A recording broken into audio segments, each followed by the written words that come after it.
When returning cores to our core return facility, there are several things that you should know. The first is starting with our core acceptance program. The following standards should be followed to ensure you are properly credited for your return.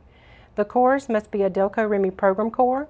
It must be assembled and should not be corroded. We will not reject cores for the following defects: damaged, cracked, broken, or missing parts, egg-shaped mounting or brushing holes, missing fan or pulley, damaged threads, mushroom alternator shaft ends, seized starter armatures. When sending cores to us, there's a few simple steps to follow. One is to determine if it's an alternator or a starter.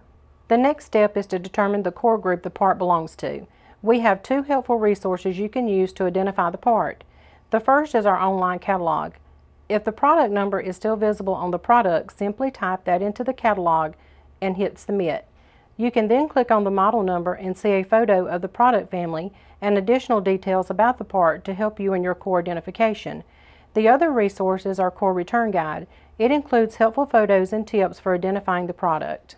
Now that you have identified the core group or the model family, simply fill out the core return form and return it to our core processing facility.